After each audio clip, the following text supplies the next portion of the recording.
Bonsoir, bonsoir. Nous sommes arrivés, nous sommes arrivés. Allez, bonsoir à tous. Bien le bonsoir, vous allez bien? Psychanalyse pour tous, un espace pour vous. Alors, on va voir.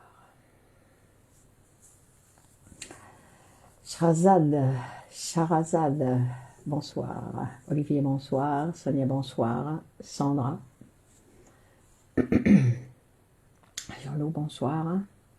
Saïd, bonsoir. Antonella, Marlène, bonsoir. Nathalie, Nidal, Liamia, bonsoir. Linda, contente de vous retrouver. Céline, bonsoir. Toujours au poste, très bien. Fatia, bonsoir. Hakim, bonsoir. Donc aujourd'hui, le sujet qui nous réunit, c'est un sujet que, enfin j'ai mis le titre, merci Sonia, j'ai mis le titre, super, je ne comprends pas pourquoi votre vidéo n'apparaissait pas. Ben voilà, il fallait attendre. Ophélia, Monique, Pauline, bonsoir, vous allez bien? Hakim, Ali, bonsoir. Alors, attendez. Donc vous savez que c'était Patricia, Nadia, vous savez que cette vidéo peut être partagée sur vos réseaux sociaux. Cécile, Charbel, bonsoir. Martine, Valérie, bonsoir. Catherine, bonsoir. Mélina, très bien, vous êtes tous au rendez-vous, c'est formidable. Fercrédine, alors pardon, bonsoir, je suis au rendez-vous. Bah oui, Célia, bonsoir. Maria, bonsoir. Donc, on va dire chaque mardi à 21h, bravo, bravo. Alors, Monia, bonsoir. Alors, nous sommes déjà 50. Nous sommes déjà 50. Samy, bonsoir. Bon, alors, le sujet qui nous intéresse, qu'on a choisi, enfin, j'ai choisi comme titre pour nous réunir aujourd'hui, c'est donc le titre de ce qu'on appelle le complexe d'infériorité. Sabine, bonsoir tout le monde. Le complexe d'infériorité. Serge, bonsoir. Alors, le complexe d'infériorité, on va déjà annoncer la couleur, on va dire que ce n'est pas quelque chose de particulier. Autant le complexe d'Oedipe, c'est un concept de la psychanalyse, mais le complexe d'infériorité, c'est un sentiment qui touche de nombreuses personnes. Anis, Saïd, on va voir que c'est quelque chose en fait qui touche tout le monde, qui peut nous toucher tous. Et Gina, bonsoir, bonsoir à tous. Amira, bonsoir. Donc c'est quelque chose qui, mais que ce n'est pas quelque chose qui était, c'est pas un concept psychanalytique. Je veux dire, ce n'est pas quelque chose, c'est une manifestation, non? Dans d'autres cas, on peut aussi parler de sentiment d'infériorité, c'est-à-dire c'est une manifestation qui apparaît dans la conscience. Non, c'est pas quelque chose de, on va dire, ce n'est pas quelque chose qui est utilisé par la psychanalyse. Donc, bonsoir, Mérène.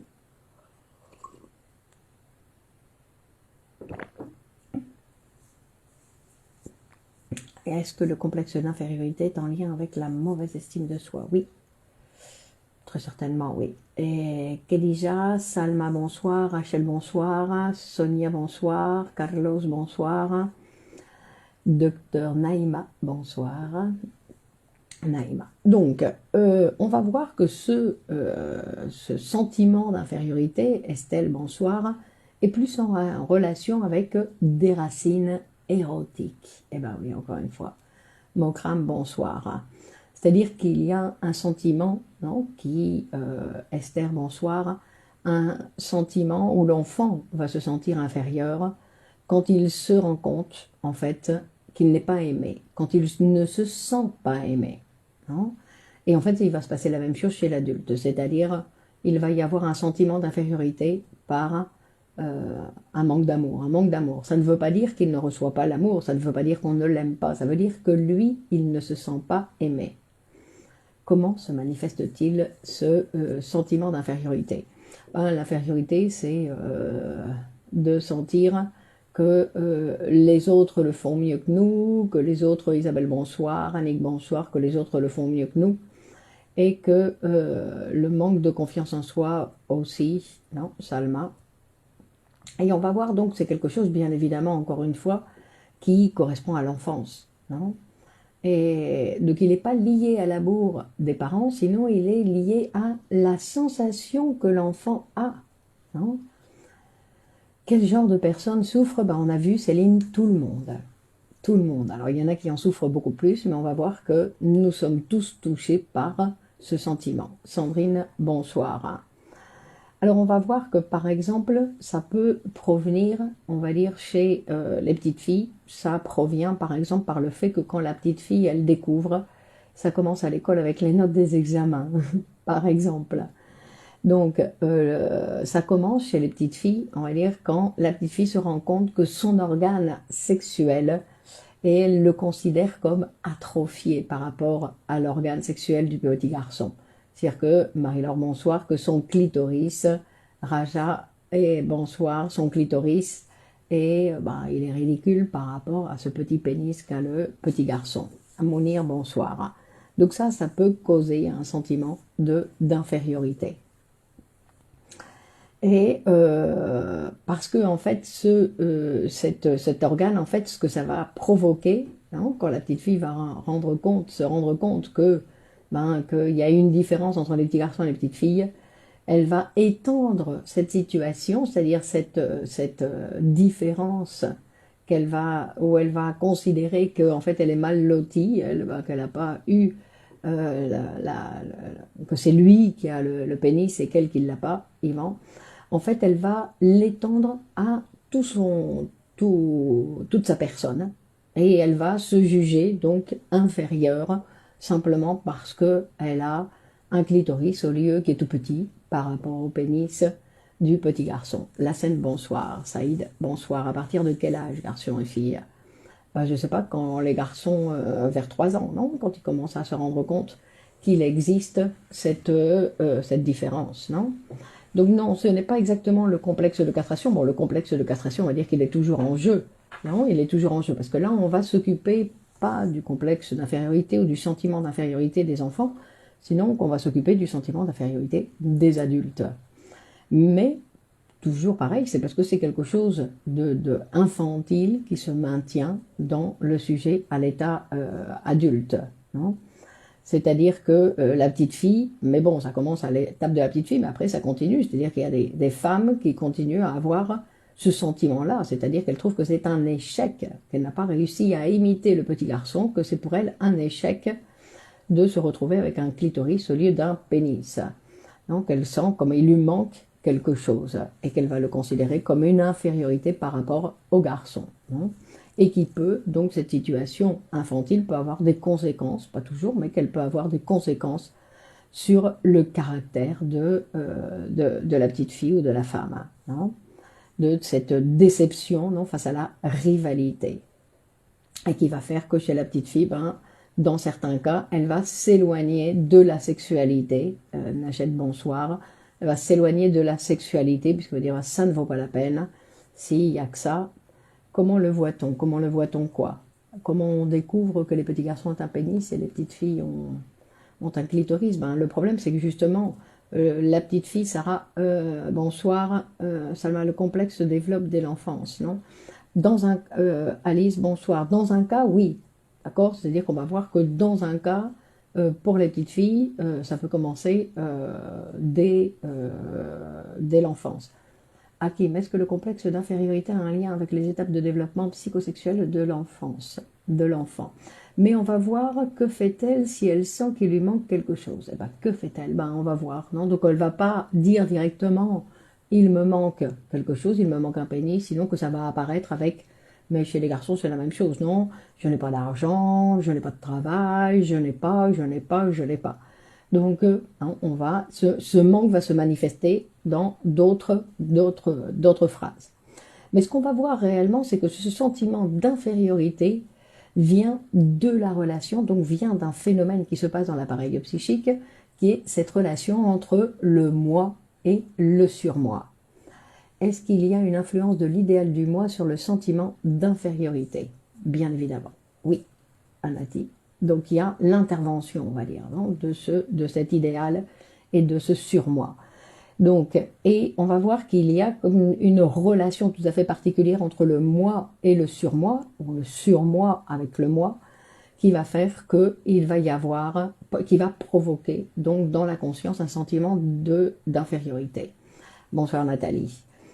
Et que ce sentiment d'infériorité est très proche du sentiment de culpabilité. Hein, cette bataille qui va être... Bah, c'est pas exactement une bataille, sinon c'est cette imposition que va falloir marquer le surmoi sur le moi.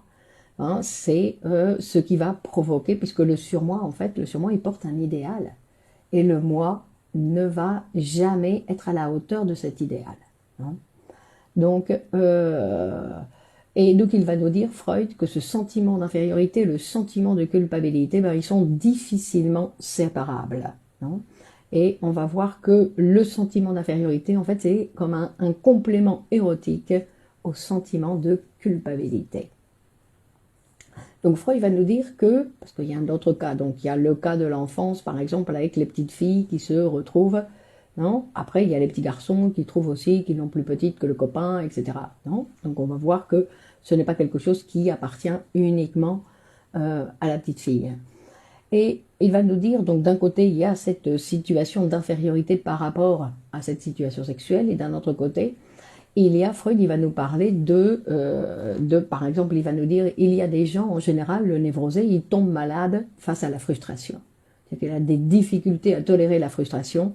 Et pourquoi? Parce qu'il n'a pas réussi à réaliser, le bonsoir, à réaliser, à obtenir la satisfaction d'un besoin ou d'un désir qui est important pour lui. Et donc, face à cette situation, ben, il y a des gens qui vont tomber malades de névrose. Est-ce que les femmes qui ont plusieurs relations sexuelles souffrent de ce compte? On ne peut pas savoir, c'est pas une question de relation sexuelle ou de pas relation sexuelle.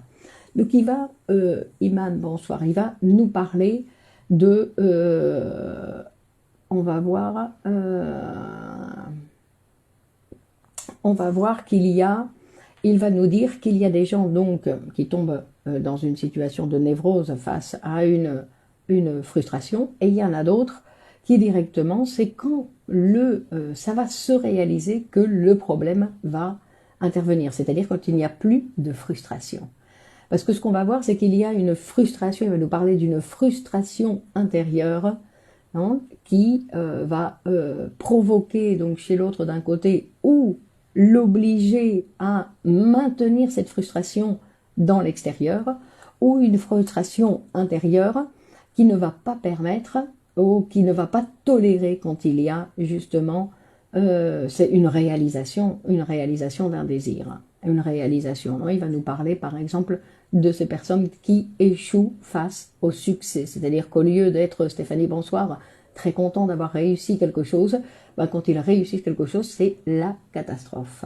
C'est complètement la catastrophe parce que en fait, eux, si c'était considéré comme incapables, inférieurs, et tout d'un coup ils arrivent à faire quelque chose et qui montre qu'ils ne sont pas si inférieurs que ça. Et là, ça devient directement, Freud, il va parler donc de des gens qui en fait échouent face au succès. Non? Et on va voir que là, il y a en jeu donc un sentiment de culpabilité, un sentiment d'infériorité qui pourrait se traduire, il va dire, Michel, bonsoir, comme si le sujet, il disait, je ne suis pas digne de ce bonheur, je ne suis pas digne, je ne le mérite pas, je ne suis pas digne d'avoir obtenu ça. Et donc, il va y avoir le complexe d'infériorité. Donc, il va y avoir comme une sorte de punition. Il va y avoir une sorte de punition parce qu'en fait, il a passé la barrière. C'est-à-dire qu'il ne le méritait pas et pourtant, il a réussi quelque chose, non? Mais que lui, il considérait qu'il ne le méritait pas. Hein?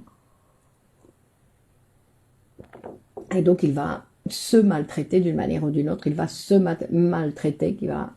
Non, pourquoi? Parce qu'il y a donc ce surmoi qui est sévère et qui va l'obliger, alors, ou il va l'obliger à une maltraitance, on va dire, du destin, c'est-à-dire du social, qui lui rend la vie impossible, qu'il allait trouver un travail qui le perd.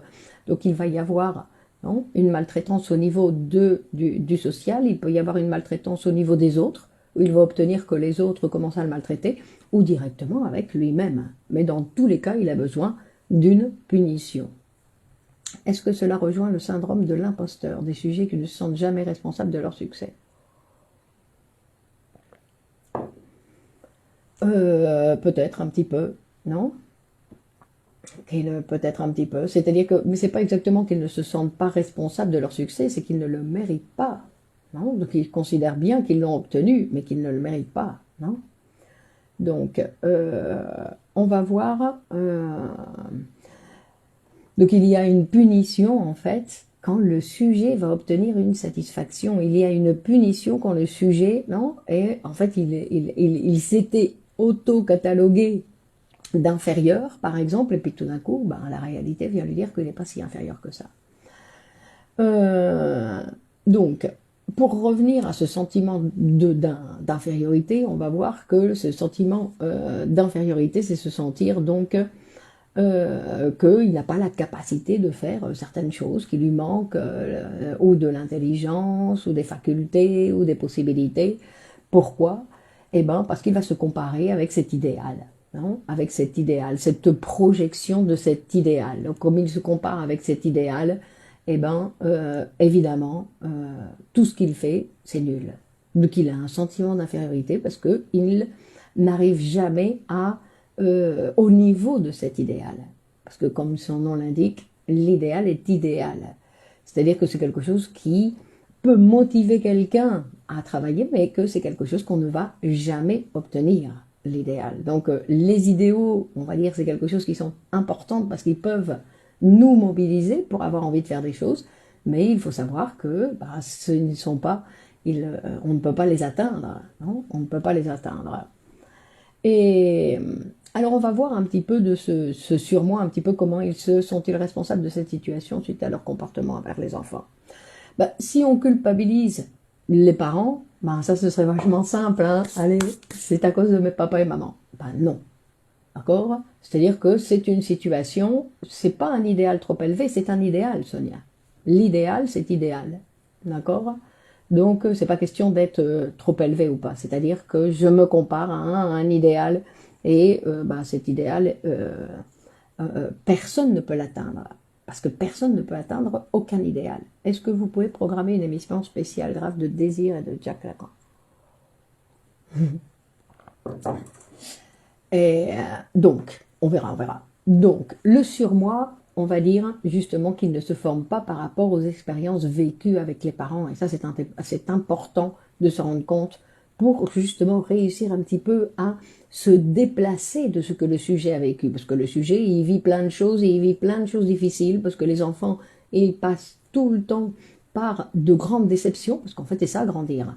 Grandir, c'est passer d'une déception à une autre, passer d'une déception à une autre. Ma mère n'est pas si extraordinaire que je pensais. Non, mon papa, regardez comment c'est. Donc, on passe en fait de déceptions, non, l'une après l'autre. Et donc, c'est une période qui est assez difficile. Mais ce n'est pas l'idéal et parfois imposé par les parents. Donc on va voir ça, c'est un commentaire qui est intéressant, Salma. C'est pas exactement ça, mais c'est quelque chose qui est intéressant. Donc, parce qu'en fait, que vont transmettre les parents? Non, donc ça, on ne le sait pas, parce qu'on ne sait pas ce que va recevoir l'enfant. Parce que vous savez bien que dans une famille, il peut y avoir plusieurs enfants et les enfants sont très différents. Donc ça ne dépend pas exactement de est-ce que c'est par rapport à sa constitution de son moi. Non, parce que le moi, il va se constituer, on va dire aussi avec le surmoi. Et le surmoi, il va apparaître donc avec cette transmission des parents, c'est-à-dire que ça n'a rien à voir avec ce que, je répète, avec ce qui a été vécu. Le sujet névrosé tire une certaine jouissance de ce sentiment d'infériorité, il y a toujours satisfaction. Donc c'est pas exactement une jouissance, mais satisfaction, il y a toujours. Est-ce que l'on peut transmettre cette façon d'être à ses enfants, Estelle? Bon, on ne sait jamais ce que les enfants ils vont prendre, hein, parce qu'en fait c'est pas que les parents transmettent quelque chose. C'est vrai ils peuvent être pris comme modèle, mais après ils vont avoir des professeurs et ils peuvent déplacer en disant non tiens poum et ils vont prendre quelqu'un d'autre comme modèle. Non, rappelez-vous Albert Camus. Darzinat, bonsoir. Donc par exemple, c'est pour ça qu'on ne peut pas dire que c'est à cause de papa et maman. Non, c'est le travail que chacun va faire par rapport à ce qui nous arrive. Mais Au niveau de la constitution de ce surmoi, qui est très intéressant, parce qu'effectivement, donc comme Salma disait, c'est en relation un petit peu avec les parents, c'est-à-dire que les parents aussi, ils ont un idéal. Et très souvent, comme eux, ils ont oublié que quand ils étaient tout petits, ben, ils avaient aussi un idéal, ils vont à peut-être avoir tendance, non, à mettre cet idéal qu'ils ont sur leurs enfants. Ils vont dire, bon, moi, j'ai pas réussi, mais mon enfant, lui, il va réussir. Et donc, ils peuvent transmettre cette idée d'idéal et d'attendre, ils vont mettre des exigences, on va dire, sur l'enfant. Non, mais ça ne veut pas dire que l'enfant va recevoir ou ne pas recevoir. Non, c'est autre chose. Mais disons que il y a cet idéal qui va aussi se transmettre, non, qui vient, un idéal des parents, des exigences des parents. Mais ce n'est pas en relation avec directement avec la sévérité du papa, par exemple. Non, il y en a certains qui ont eu un papa très sévère et c'est pas pour ça que le surmoi va être très sévère avec le moi, pas obligatoirement. Et donc, socialisation primaire, puis socialisation secondaire, construisent l'individu. Ça s'appelle des identifications, Olivier. Non, on dit il y a l'identification primaire, où le sujet va s'identifier donc à l'espèce, à l'être humain, et l'identification secondaire, qui va donc être la constitution, l'identification des objets sexuels. C'est-à-dire à une maman et à un papa, non, qui sont déjà des objets sexuels. Donc, on disait qu'il peut y avoir donc de la part des parents des exigences que les parents ils attendent des choses brillantes des enfants. On peut donc s'accrocher à ce sentiment d'infériorité si on y croit. Mais ce qu'on va voir, c'est que ce qu'on a vu, Serge déjà, c'est que on s'accroche pas à ce sentiment d'infériorité, sinon que, en fait, c'est une conséquence, on va dire, de certaines situations psychiques.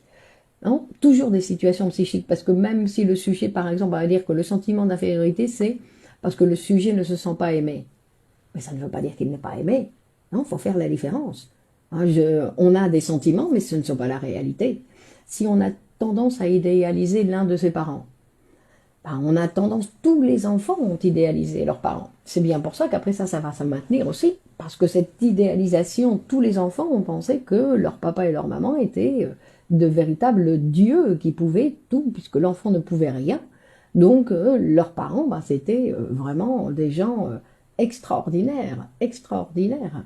Donc c'est pour ça qu'après ils vont devoir désidéaliser ses parents, non, ils vont petit à petit désidéaliser, ben non, maman n'était pas si formidable, papa il avait plein de défauts.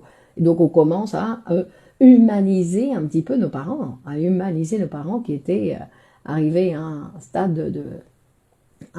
de véritable Dieu.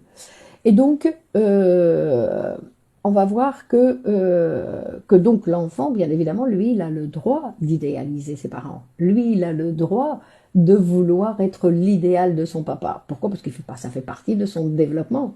Après, quand un adulte veut les mêmes choses que les enfants, ben on dit, tiens, il y a quelque chose qui cloche, non? C'est-à-dire que cet enfant est en train de découvrir tout ce développement sexuel par lequel il doit passer, la curiosité, l'éducation et tout ça, ça vient mettre, on va dire, l'éducation va venir mettre certaines limites à tous ces élans, à tous ces... donc il va devoir se rendre compte, d'humaniser les parents, non? Et donc, c'est pour ça que c'est aussi quelque chose de très important, c'est-à-dire qu'il faut faire la différence entre ce qui est normal pour l'enfant et ce qui est pathologique pour l'adulte. C'est-à-dire que, non, que ce sont... quand l'enfant a certaines manifestations, pratiquement toutes les manifestations des enfants font partie de son développement. Non, il y en a qui mettent du temps à parler, il y en a qui mettent du temps avant de commencer à marcher, il y en a qui, au contraire, sont très rapides. C'est-à-dire que chaque processus de développement des enfants, ça fait partie de l'apprentissage. Et comme tous les apprentissages, il y a des gens qui apprennent très vite, il y a des gens qui mettent un certain temps, puis tout d'un coup ils font boum. Donc, les enfants, ça fait partie de l'apprentissage et ça fait partie de ce fait de grandir. Alors, on va dire... donc, je répète, ce n'est pas la sévérité du père qui va participer à cette constitution d'un surmoi sévère, mais c'est plutôt l'idée de ce père idéal. Non? Donc, mais c'est parce que Salma, la comparaison avec les autres, c'est la comparaison avec soi-même. Non, c'est en fait une comparaison avec soi-même. On va voir que la première comparaison, en fait, c'est la première comparaison qui existe pour l'enfant, c'est avec lui-même. ou avec tous les autres. C'est-à-dire que l'enfant, dans son étape de développement, il a, lui, le sentiment, quand il est tout petit, il a, lui, le sentiment, comme il ne peut pas encore bien gesticuler, il n'est pas encore maître de son propre corps. Ben, par exemple, non, comme Lacan dit, ce stade du miroir, où il va dire quand il se voit dans le miroir, il se voit comme, waouh, il dit, waouh, celui-là, il est complet, regarde, il est entier. Alors que lui, il se sent fragmenté, il se sent en morceaux, parce qu'il ne sait pas il sait pas bouger, alors qu'il a l'impression que celui qui est devant lui, bah ouais, il est formidable, regarde, tu vois. Et ça, c'est ce qui va nous passer, ce qui va nous arriver pendant tout ce développement, en fait, et pendant tout le reste de notre vie, parce qu'en fait, on va dire, tiens, regarde, la prof, là, elle parle avec facilité, alors que on va avoir la sensation que nous, on peut pas. Puis tout d'un coup, on se propose de le faire, on se prépare pour le faire, puis on voit qu'on peut le faire aussi. Hein, que c'est pas quelque chose, mais qu'il va falloir tolérer qu'il y a un passage un passage d'apprentissage, comme tout, pour apprendre à marcher, pour apprendre à parler, pour apprendre à manger. Quand on nous a mis pour la première fois la fourchette dans la main, on a dû apprendre à l'utiliser. C'est-à-dire que tout ça, ça fait partie de notre apprentissage. Et donc, pour revenir, donc ce père idéal que nous avons constitué, que nous avons constitué dans l'enfance, donc je répète, c'était un père idéal qui était obligatoire dans le sens où l'enfant ne pouvait rien et que les parents pouvaient tout, donc ils étaient idéaux. Idéaux parce qu'en fait, c'était pas la réalité. Non, c'était à partir de cette carence de l'enfant, de cette impossibilité de l'enfant, qu'il a transformé l'extérieur en quelque chose de fantastique. Et un petit peu, c'est ce que vont répéter en fait les gens qui souffrent d'un sentiment d'infériorité en disant, regarde, l'autre là-bas, lui, il y arrive, ouah, comme quand il était petit, en disant, bah non, les autres, ils y arrivent, alors que moi, pourquoi? Parce qu'ils sentent que eux, ils ne peuvent pas. Ils ont toujours l'impression que l'autre, il peut ce que lui, il ne peut pas. Ou que l'autre peut mieux et que lui, il peut moins. Non? Donc, et puis il y a un petit exemple, non, donc, ce sentiment d'infériorité, ça arrive à tout le monde, parce qu'on a toujours, et heureusement, la possibilité d'être face à quelqu'un d'une certaine manière, on va dire, ah, je veux être comme celui-là, je peux non, on n'a pas besoin d'avoir la même vision pour s'intéresser au même sujet. Donc, on va dire, par exemple, un exemple, je vais vous poser une question, pour une fois. Si nous avons deux bébés d'un an, et il y en a un des deux qui est né prématuré et l'autre qui est né à terme, au bout de 9 mois, quel est le bébé qui est le plus gros, qui pèse le plus lourd? Quel est le bébé qui pèse le plus lourd?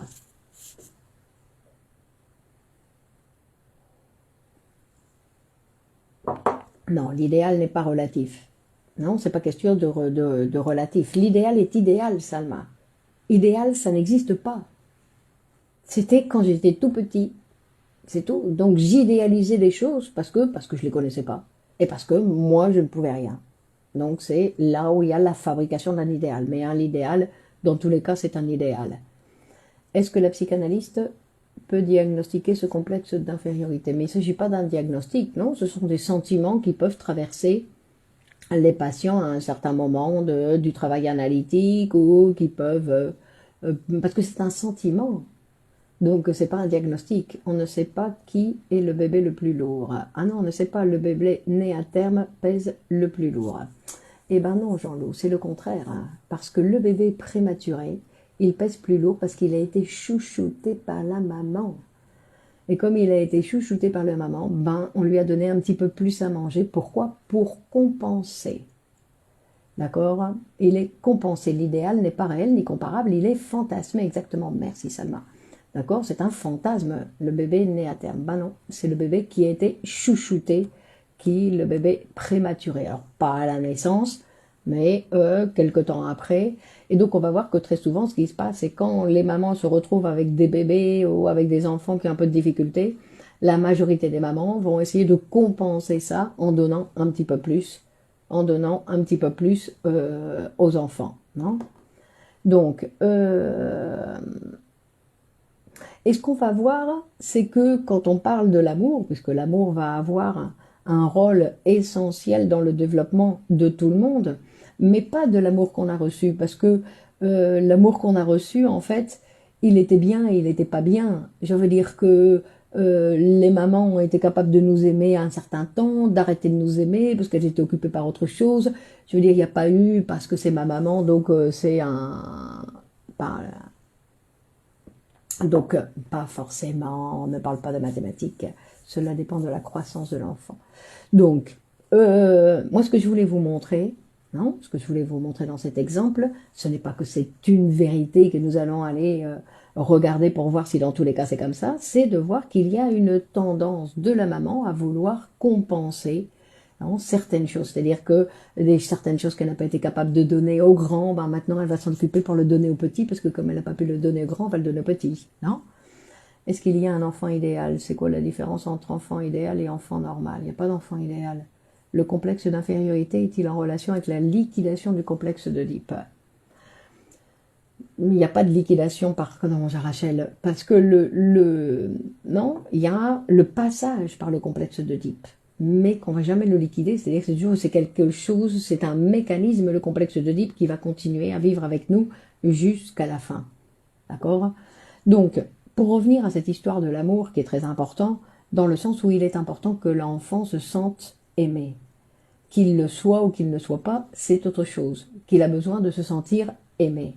Non? Et donc, quand il y a un petit défaut, en général, comme il va y avoir cette tentative de la part de la mère de compenser ce défaut, l'enfant va plus facilement avoir, mais ça ne veut pas dire que ça va l'être, parce que ou il va s'orienter sur son défaut en disant « non, j'ai ce défaut, donc on ne peut pas m'aimer », ou au contraire, il va, non, on va dire recevoir un petit peu ce que la maman lui a donné, et donc se sentir aimé malgré le défaut. Donc quand on parle de sentiment d'infériorité, on va parler aussi de la sensation d'être déformé, d'être laid, d'être faible. Il peut s'agir d'une infériorité sociale, et c'est-à-dire que ce sont toutes des choses qui sont en relation avec le moi imaginaire. Donc d'un côté, il y a un idéal qui n'existe pas, et d'un autre côté, il y a un moi qui est imaginaire. Parce que la déformité, on va dire oui, c'est en relation à quoi? En relation à la statue grecque qui était parfaite.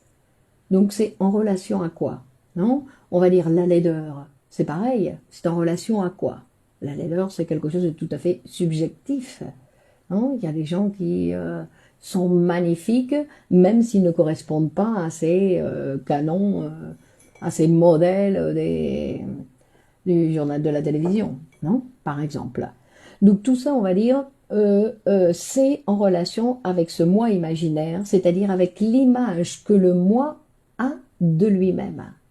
C'est ça qui est le plus important, c'est l'image que le moi a de lui-même. Hein? C'est-à-dire que c'est quelque chose c'est son impression, c'est beaucoup d'irréalité au final. Ce n'est pas en relation avec la réalité matérielle et encore moins avec le vécu. D'accord? C'est en relation avec l'appareil psychique. C'est pour ça qu'on va dire que c'est cette relation avec le moi et avec le surmoi. Donc c'est-à-dire que je ne me sens pas inférieur aux autres parce que je le suis. Hein? Et je ne me sens pas inférieur aux autres parce que les autres sont meilleurs que moi, mais avec ce que j'attribue à mon propre moi. C'est-à-dire la relation que j'ai avec mon propre moi. Et c'est selon cette relation que j'ai avec mon propre moi qu'ensuite je vais avoir la relation que je vais avoir avec les autres. Parce que si moi, je ne me considère pas correctement, si je dis je suis inférieur, donc c'est pour ça qu'on dit que c'est très proche du sentiment de culpabilité, parce qu'il y a avoir une sorte de punition qui va avoir lieu, non? Qu'il va y avoir directement une maltraitance de la part du sujet par rapport à lui-même. C'est-à-dire que par rapport à lui-même, comme il dit, je suis de la merde. Donc comme il considère qu'il est de la merde, qu'est-ce qu'il va obtenir à partir envers les autres? Il va se présenter envers les autres sans s'en rendre compte comme de la merde. Donc comme il s'insulte lui-même et qu'il se présente aux autres comme quoi lui est inférieur, lui il est nul, les autres, ils vont à l'école ou des tout petits à la compétition avec les autres enfants. Donc il va obtenir, non, on parle de l'adulte, il va obtenir ou même les plus jeunes, non, il va obtenir de l'extérieur de la maltraitance. Parce que lui, il a une mauvaise opinion de lui-même. Et en fait, il va dire, bah, tu vois, c'est parce que les autres regardent comment ils me traitent, tu vois que c'est vrai. Donc, il va réussir à produire dans sa réalité extérieure ce qu'il y a dans sa réalité intérieure.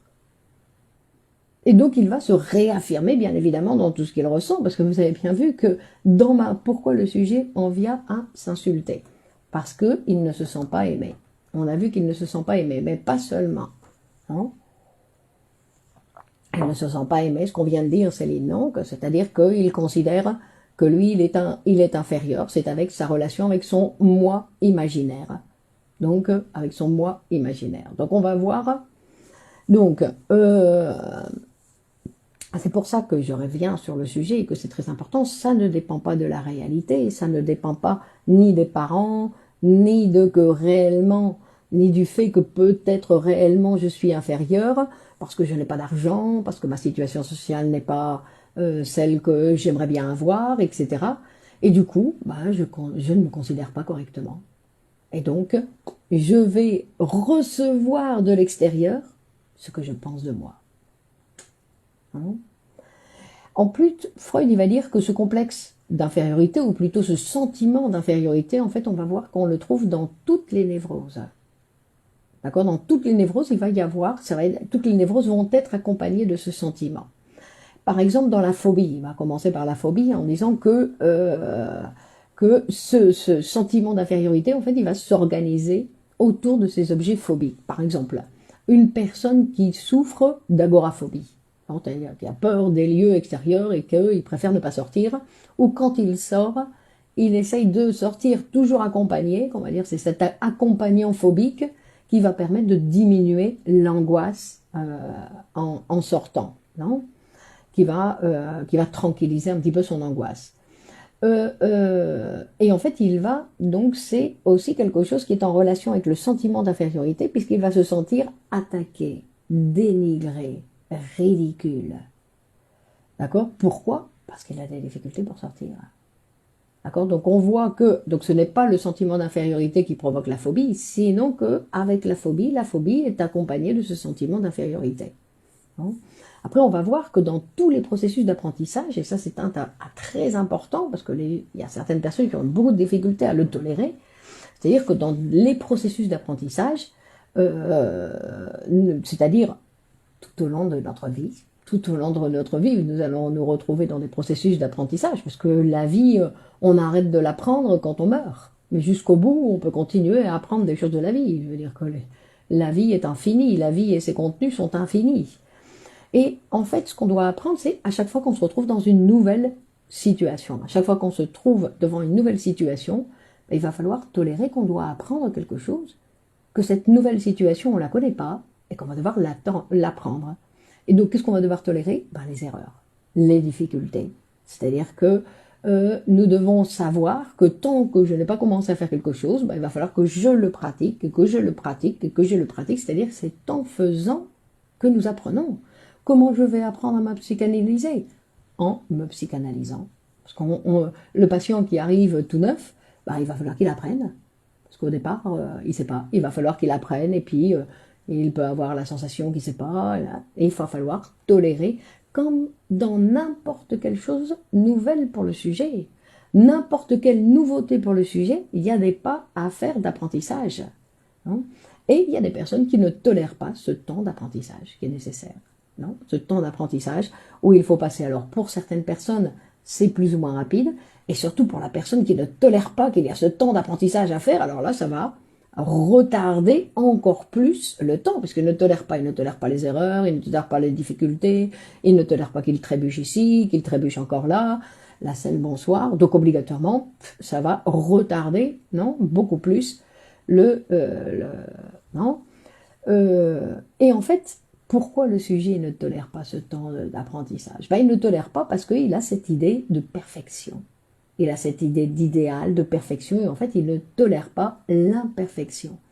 Mais en fait, nous sommes 92 ici, ou plutôt avec moi 93, 94 maintenant, nous sommes tous imparfaits. Je veux dire que nous devons savoir que la perfection, ça n'existe pas pour l'être humain. C'est quelque chose, alors chercher la perfection, Non, c'est comme celui qui se frappe la tête contre les murs. C'est quelque chose qui est impossible. C'est-à-dire que nous sommes tous des êtres imparfaits. Et en plus, imparfaits, mais très imparfaits. C'est-à-dire que nous avons plein de défauts. Sarah, ceux qui fonctionnent sur le principe de plaisir, ceux qui fonctionnent sur le principe de plaisir. Donc, face à cette imperfection qui va être manifeste lors du processus d'apprentissage, Amal, bonsoir, il n'est pas prêt au changement. Exactement. Donc, il va y avoir une certaine difficulté, exactement, Anan, à pouvoir passer cette étape du changement. Donc, Alessia, bonsoir. Donc, et pourquoi il a des difficultés à tolérer ça? Par narcissisme. Comme les petits enfants qui n'ont jamais rien fait et qui disent « laisse-moi faire, je vais le faire tout seul, je vais faire tout seul ». Et puis les parents disent « ah non, c'est la première fois qu'il le fait, il ne va pas le faire tout seul ». Ben lui, il veut le faire tout seul.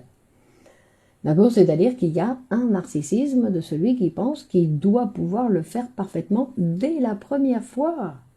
Ou que sinon, il doit pouvoir apprendre en 2-33 mouvements.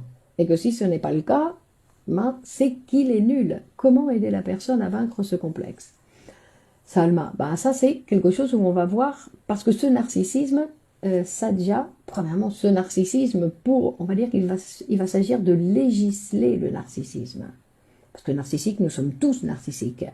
Mais il y a des gens qui, non, comme on disait quand on parlait du narcissisme, que toute l'énergie est dans le moi. Donc, il va falloir faire une psychanalyse pour pouvoir mobiliser petit à petit cette énergie. Et ça se fait petit à petit, surtout pour les gens qui sont très narcissiques. Non, c'est-à-dire que je veux tellement être parfait, je veux tellement être comme mon idéal, d'accord? Quelque chose qui va jamais se produire. Donc, obligatoirement, il va y avoir beaucoup de douleur, ça va faire très mal. Mais en fait, personne n'est parfait et en plus, personne ne sait a priori. L'idéal du moi, le moi idéal, pousse au perfectionnisme. Donc, on va dire le narcissisme, Sarah. Le narcissisme. Mais cet idéal, non, ce moi idéal, c'est quelque chose, cet idéal directement, parce qu'on s'en fout. Dans le monde du travail, c'est pas facile, je trouve. Il faut être performant rapidement. Au départ, il faut travailler un petit peu plus pour apprendre. Non, il y a une période d'apprentissage, exactement, mais qu'il faut être performant rapidement, c'est-à-dire il faut se laisser apprendre. Il ne faut pas vouloir s'imposer une manière. Il faut faire le travail et voir petit à petit comment on apprend à le faire. Pas vouloir que le travail soit de telle manière. Non, on doit se laisser toucher par le processus pour petit à petit, parce que c'est quoi l'apprentissage? L'apprentissage, c'est s'approprier les manières, c'est-à-dire l'apprentissage dans tous les cas, je crois que j'en avais parlé la fois dernière, c'est se transformer. Et donc, pour pouvoir se transformer réellement, je dois me laisser toucher. Hein? Il y a un rapport entre le pervers narcissique et le complexe d'infériorité. Pourquoi vous parlez du pervers narcissique? Le narcissique, c'est suffisant. Non? Le narcissique, la personne qui est narcissique, donc, il va y avoir un sentiment d'infériorité parce qu'il ne va pas obtenir tout ce qu'il prétend, c'est-à-dire de correspondre à cet idéal. Donc, il va y avoir surtout beaucoup de souffrance. De la part du narcissique, il y a beaucoup de souffrance parce que il ne correspond pas à cette perfection. Et donc, ça le fait sentir inférieur. Donc, et ça le prive de quoi? Ça le prive de la possibilité de parler, de faire, d'être une personne avec d'autres, où lui, il fait un petit peu mieux les choses que moi, mais moi, je peux apprendre là, et puis moi, je fais ça mieux que lui. Non? Que ça veut dire que chacun, nous sommes dans des processus différents. Donc, par exemple, ensuite, il va nous parler dans le cas donc de l'hystérie. Comment se manifeste le sentiment d'infériorité? En fait, il va y avoir un sentiment d'infériorité face aux symptômes qui se manifestent. Par exemple, on dit que dans le cas de l'hystérie, il y a... non, parce que l'hystérique, on va dire, l'hystérique, c'est celui qui ne s'approprie pas d'une situation qu'il a produite. On donne cet exemple facile. On va dire qu'une fille qui séduit un homme et tout ça, il se retrouve à l'hôtel, et une fois qu'elle est à l'hôtel, elle dit « qu'est-ce que je fais ici? Ah ben non, mais j'ai rien à voir ici, moi. » Et elle s'en va. Donc, non, c'est-à-dire qu'elle ne s'est pas appropriée de ce qui s'est produit, de sa propre histoire, de ses propres désirs, et donc elle s'efface. Non?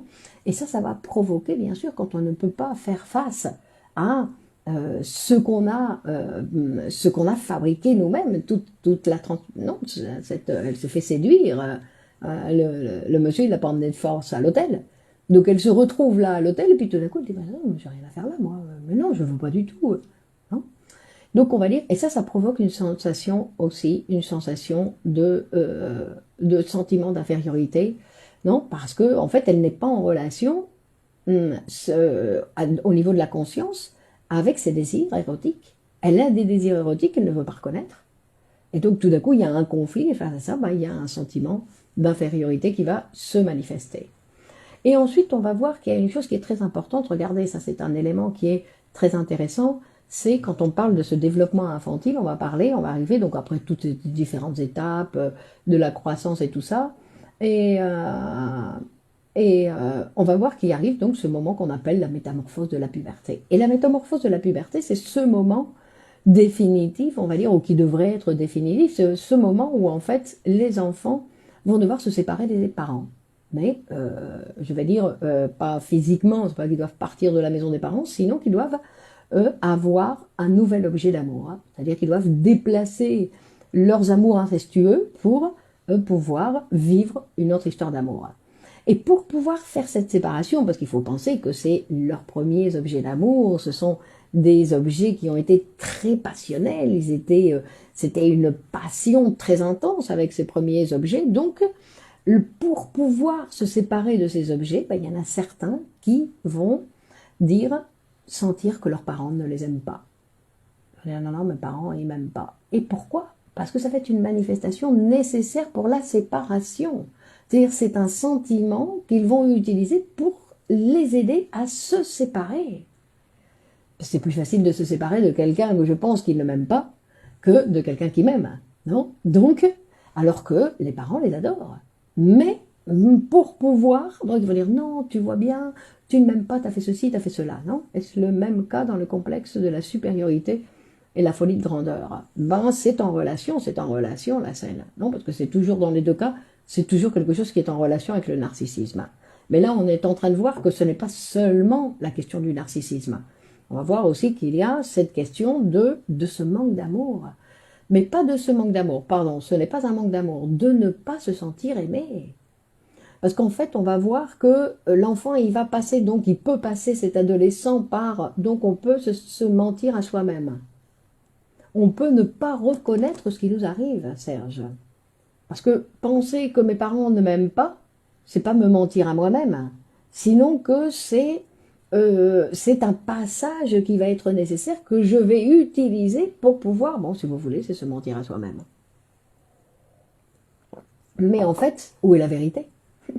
Où est la vérité? Parce que nos parents, tous comme nous sommes, ils ont d'un côté, ils nous ont aimés, d'un autre côté, ils nous ont pas aimés. D'accord? Parce qu'on ne peut pas aimer quelqu'un, même nos enfants, les aimer à 100% et tout le temps. Et l'enfant, il capte tout. Donc, non, ce jour-là, tu ne m'as pas aimé. Non, c'est paradoxal. Mais donc, une personne qui a un sentiment d'infériorité important peut être très narcissique pour combler ce sentiment. Non, c'est pas pour combler le sentiment. Il a un sentiment d'infériorité parce qu'il est tellement narcissique qu'il pense que tout ce qu'il fait, il peut le faire bien. Que tout ce qu'il fait, il devrait le faire bien, il devrait le faire comme l'idéal. Soit bonsoir. D'accord? Et comme il n'accomplit pas ça, bah, obligatoirement, même quand il y a eu des abus et maltraitances des parents. Mais ça, c'est une autre chose. Là, vous rentrez dans un autre sujet. Non? C'est-à-dire que vous voulez encore justifier par rapport aux histoires vécues. Non? La recherche d'un autre idéal de moi. Donc, il ne faut pas chercher l'idéal. L'idéal n'existe pas. Donc, dans « il ne m'aime pas », il y a une position passive qui prône. Contrairement à « il m'aime trop, il m'envahisse ». Après, il faut voir. Donc, effectivement, il existe ces mots. Non? Dans les deux cas, on va dire, dans quel but Dieu dit ça? Alors, il ne m'aime pas, mais pourquoi je dis ça? Qu'est-ce qui me permet aujourd'hui? Alors, je dis, il ne m'aime pas, donc moi je fais ceci. Il m'aime trop, il m'envahisse, donc moi je fais cela. Non, il faut regarder la deuxième phrase, pas s'arrêter simplement la première. Est-ce que c'est un subterfuge inconscient pour se séparer? Exactement, c'est un subterfuge, Sandra, pour aider à la séparation. Et donc, pendant un temps, pour aider à se détacher psychiquement des parents, de ces objets incestueux. Et il peut y avoir donc cette période non, où l'enfant ne se sent pas aimé par ses parents. Non?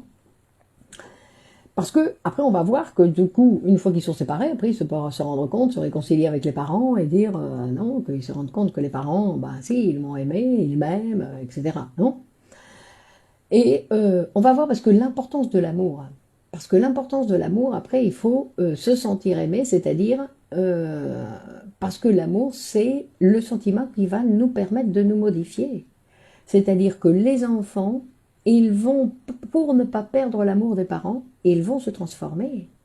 Ils vont faire caca dans le pot pour ne pas perdre l'amour de maman. Ils vont aller se laver les dents 3 fois par jour pour ne pas perdre l'amour de maman. Et petit à petit, comme ça, ils vont réduire, on va dire, cette liberté infantile où l'enfant se permettait tellement de choses, ben, qu'il va se retrouver, non, civilisé, on va dire, enfin, ça c'est le but du jeu, de pouvoir civiliser cet enfant, l'éduquer, l'imiter, en disant, maintenant, tu vas devoir vivre avec d'autres personnes, donc tu peux plus continuer à faire tout ce que... Et il va le faire pour ne pas perdre l'amour des parents. Mais pour pas perdre l'amour des parents, pourquoi? Parce qu'il en a besoin. C'est pas parce que lui, il les aime, c'est parce qu'il ne peut pas vivre sans eux. D'accord? C'est-à-dire qu'on va se transformer, et dans les couples, des fois, ça se passe. C'est-à-dire qu'on se transforme pour ne pas perdre l'amour de l'autre, pas parce que je l'aime. C'est pas que je fais ça parce que moi je l'aime. Non, non. C'est parce que j'ai besoin de son amour. Et alors, quand on rentre dans l'angle d'un amour dont on a besoin, ça n'est pas tout à fait de l'amour. D'accord? Parce qu'on a besoin d'amour. Bien évidemment qu'on a besoin d'amour. Mais on ne peut pas tout mettre sur un seul amour. Je pense à la relation entre le sentiment d'être aimé et le modèle d'attachement. Le sentiment d'être aimé. Parce que le sentiment d'être aimé, ben, comme vous dites, c'est un sentiment. C'est-à-dire qu'il y a des jours où je me sens aimé et il y a des jours où je ne me sens pas aimé. Et il y a des jours où je ne me pose même pas la question. Je ne sais pas si on m'aime ou si on m'aime pas. Je ne me pose pas la question. Non? C'est-à-dire que je sais que je dois... Pour les adultes, on ne se pose plus la question. Et d'une certaine façon, l'individu se sacrifie pour l'amour de l'autre. Donc, dans ces cas-là, Olivier, effectivement, donc là, il peut y avoir cette situation, c'est-à-dire que l'individu, la personne est capable de se transformer pour ne pas perdre l'amour de l'autre. Mais ça va provoquer... non, ça s'appelle sacrifice. Et quand on fait des sacrifices, dans les relations de couple, après, il y a... Non. Et concernant l'hystérie. Bien, concernant l'hystérie, donc on disait que l'hystérie, quand elle se retrouve dans une situation où elle a l'impression qu'elle n'a rien eu à voir, elle a un sentiment d'infériorité. Pourquoi? Parce qu'elle ne comprend pas ce qui se passe. Non? Et dans la névrose obsessionnelle, aussi, il y a ce sentiment d'infériorité. Oui, le narcissisme se développe depuis l'enfance. SWAD, pardon. Et donc dans la névrose obsessionnelle, ça arrive aussi dans le sens où, face au doute, hein, le doute comment on dit en français, le doute qui est là toujours présent dans la vie de ce névrosé, où il a de grandes difficultés pour prendre des décisions, pour sa vie personnelle, pour sa vie professionnelle. Et donc, il se sent inférieur parce qu'il n'a pas cette capacité, parce qu'il sent qu'il n'est pas capable de prendre des décisions. Donc, ça lui donne ce sentiment d'infériorité. Donc, vous voyez, ce qui est intéressant, c'est qu'on a vu jusqu'ici différentes possibilités de sentir ce sentiment d'infériorité. On peut le sentir parce qu'on trouve que le doute omniprésent, par exemple, quand le doute est omniprésent, exactement, on est dans la dépendance affective si on vit qu'au travers de l'amour de l'autre. Exactement. Une dépendance affective, c'est-à-dire comme les enfants. Non, parce que les enfants, c'était normal, cette dépendance affective, ils étaient réellement dépendants. Hein? On va dire que les enfants, en général, les enfants, pour obtenir l'amour, ils savent comment faire. Ils sont agréables, ils font des petites bêtises pour que papa et maman rigolent. Non? Donc, ça se guérit de quelle manière? Avec la psychanalyse, à mal. Donc, Freud, il va dire que c'est une histoire de confiance en soi. Donc, c'est une histoire d'amour, Serge. C'est une histoire d'amour. Donc, ce complexe d'infériorité est présent dans toutes les névroses. C'est pour ça que je disais que ça nous concerne tous, parce que d'une manière ou d'une autre, nous sommes tous névrosés. Non? Et c'est-à-dire, de quoi il s'agit? Il s'agit de ce rôle de surveillance qu'a le surmoi sur le moi. C'est-à-dire que le surmoi, donc qui est non, cette autorité donc on a vu, non, cet idéal qui a été intériorisé dans l'appareil psychique, et le surmoi, il continue à regarder le moi et il dit « tu corresponds pas à l'idéal ». Tu corresponds pas à l'idéal, et qui lui surveille et qui lui exige d'obtenir cet idéal, mais que le moi, il peut pas. Parce que l'idéal n'existe pas. Non, Nathalie? Ben, le doute, quand on doute trop et qu'on ne sait pas prendre de décision, on se sent nul. Et je suis nul, je ne suis pas capable de prendre une décision. D'accord? Par exemple. Donc, on disait ce sentiment d'infériorité avec cette situation entre le surmoi et le moi, non? Où le surmoi, il exige, alors des fois, bon, le surmoi, il exige au moi, non? L'idéal. L'idéal, non? Et parfois, le surmoi est tellement exigeant et si strict, non? Est-ce qu'un enfant unique est plus narcissique? Pas obligatoirement, Sandra. L'idéal peut pousser le sujet à vouloir s'améliorer. Oui, donc c'est pour ça qu'il est nécessaire l'idéal. Il y a un idéal, mais on sait qu'on ne l'obtiendra jamais. Bien évidemment, mais il faut savoir que c'est irréalisable. Comment prendre en charge le narcissisme? En se psychanalysant. Donc on disait que parfois le surmoi est tellement exigeant, tellement strict, en fait, qu'il va juger le moi comme s'il avait commis le pire des crimes. Il va le juger comme s'il avait assassiné quelqu'un. Et il va le juger, donc le moi il se sent coupable. Coupable de quelque chose qu'en fait qu'il n'a pas commis. La seule chose c'est qu'il n'a pas réalisé l'idéal qui était réalisable. D'accord? Donc c'est-à-dire que dans la réalité, aucun juge ne le condamnerait de ne pas avoir fait ce que le surmoi lui disait de faire. D'accord? C'est-à-dire qu'il va le condamner parce qu'il s'est fâché avec ses parents. Il veut dire non, ça on ne peut pas, non. Il a un surmoi tyrannique qui lui exige l'idéal. Hein? Et donc, bien sûr, face à ça, le moi, il est complètement possédé, et en plus, au plus le surmoi lui exige, au plus il va lui en donner, au plus le surmoi va lui exiger. Donc c'est un sans fin. D'accord? C'est-à-dire qu'il est obligatoire pour le sujet de commencer une psychanalyse pour pouvoir prendre donc le travail analytique, exactement, le travail analytique va consister à rendre un peu plus indépendant le moi du surmoi, à arrêter d'obéir autant au surmoi, c'est-à-dire d'un côté à lui donner un petit peu plus de force pour faire face à ce surmoi, être moins soumis au surmoi, et en plus agrandir son champ de perception, non?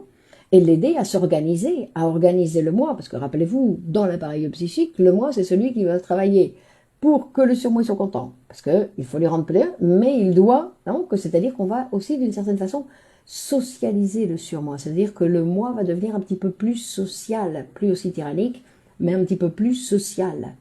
Le moi, il va avoir de nouvelles forces qui va lui permettre d'organiser ses relations avec le ça, avec le surmoi, pour mieux organiser que tout le monde soit content dans l'appareil, on va dire, non? Et à gérer, on va dire, les différentes instances qui existent dans l'appareil psychique. Hein? Et pour qu'il puisse s'approprier le plus possible de toutes ces parties du ça que lui, il doit petit à petit dans le travail analytique, c'est-à-dire toute cette partie qui est réprimée, petit à petit découvrir ces parties qui sont réprimées pour pouvoir se les approprier. Alors bien évidemment, tout ça, comme dans tous les apprentissages, ça ne se fait pas en toute plaisance, c'est-à-dire qu'il va y avoir des moments qui vont être déplaisants, comme dans tous les processus d'apprentissage, non? Et donc dans tout le travail, non? Dans le travail en général. Donc il va falloir passer, parce que le travail, le matériel qui est réprimé, qui va apparaître et dont le moi va devoir s'approprier, c'est pas toujours quelque chose qui est plaisant. Non? Donc il va falloir passer par certaines étapes où on va dire non, moi ça, mais qu'est-ce que vous dites? Mais non, mais pas du tout, pas question, je ne veux pas. Non, donc il va y avoir des moments, mais ça fait partie du développement. C'est-à-dire que les enfants, de la même façon que je disais qu'ils devaient passer par de nombreuses déceptions pour pouvoir grandir, eh ben, l'être humain, pour pouvoir apprendre à savoir avec qui il vit, avec lui-même, avec qui il est lui-même, d'accord, eh ben, il va devoir passer par des moments qui ne sont pas toujours... Mais ça fait partie, on va dire, ça fait partie de tous les développements. C'est-à-dire que l'être humain, est-ce que la petite fille ressent plus cette infériorité qu'un petit garçon? Non, pas obligatoirement. Non, l'infériorité n'est pas attachée à une situation... Non, on a parlé de cette infériorité, de cette position sexuelle, mais après, ça disparaît, c'est pas obligé de l'accompagner, ça peut se maintenir, mais c'est pas obligatoire. Et donc, pour terminer, en disant que dans tous les processus de changement, il y a toujours des éléments qui vont faire obstacle au développement. D'accord? C'est obligatoire. Il y a toujours des éléments qui vont faire obstacle. Rappelez-vous quand on a installé le chemin de fer. C'était il y a eu toute une grande opposition. Donc à chaque changement, dans toute l'évolution de l'humanité, toutes les nouveautés, il y a toujours eu des éléments qui ont fait obstacle d'une façon très forte. Quand on a installé le chemin de fer, il y a eu des morts, des gens qui ne supportaient pas qu'on coupe leur terrain pour installer quelque chose qui allait le progrès. C'est-à-dire que face au progrès, que ce soit le sujet dans sa vie particulière, personnelle, professionnelle, le sujet dans sa vie et dans les progrès sociaux, on fait beaucoup d'obstacles. D'accord? On met beaucoup d'obstacles. Et on sait que ça fait partie du truc. Il n'y a pas d'apprentissage sans obstacle. L'obstacle fait partie obligatoirement du développement. C'est pour ça que toutes ces petites choses déplaisantes, il va falloir passer au-dessus parce que sinon on n'avance pas. Hein. Si on ne tolère pas le déplaisir, difficile d'avancer. Merci à vous pour votre participation assidue. Donc nous étions encore aujourd'hui une centaine sur cette vidéo. Vous pouvez la partager sur vos réseaux, s'il vous plaît. Ce qui vous a plu, faut le partager. La générosité, c'est quelque chose qui fait du bien à tout le monde. Merci Serge. Jean-Loup, merci à vous. Marie-Laure, bonsoir et à mardi. Olivier, bonsoir. Donc, partagez sur vos réseaux et on va commencer d'ailleurs dans pas longtemps, le dimanche, on va commencer un nouveau cours sur le deuil et la mélancolie, sur le sadisme et le masochisme. Rapidement, ça va être sur la page de Facebook. Donc, on commencera dans pas longtemps. Amal, bonsoir. La Seine, Daniel, ok, très bien, Monique. Donc, très enrichissant. Estelle, bonsoir. Sylvie, bonsoir. Alors, bonne continuation. Bonne soirée. Et effectivement, on continue mardi prochain à la même heure. Fabienne, merci à vous. Bonne continuation. Charazade, j'apprends à le lire. Bravo. Pascal, merci à vous. Sylvie, Hakim, Chorb, bon, je ne sais pas si je le prononce bien. Anan, Mélina, ça c'est plus facile à prononcer. Allez, à mardi, Marie-Laure. Allez, au revoir. Alors on continue, on reste. Non, parce qu'il n'y a personne qui s'en va. Donc, Anan, bonne soirée. Vous dites au revoir, mais vous partez pas. Non, c'est comme, bon allez, qui raccroche le premier? Oui, je partage, mais tout le monde n'est pas ouvert. Bah oui, mais ne vous occupez pas de tout le monde. Il y aura peut-être quelqu'un. Moi, j'ai commencé ces vidéos, il n'y avait personne. Regardez, maintenant, on est tous enthousiastes, mais il faut commencer. Catherine, bonsoir. Souad, merci. Pascal, merci à vous. Oui, nous restons. Allez, au revoir. À la prochaine fois. Bonne fin de soirée. Au revoir. Ciao, ciao.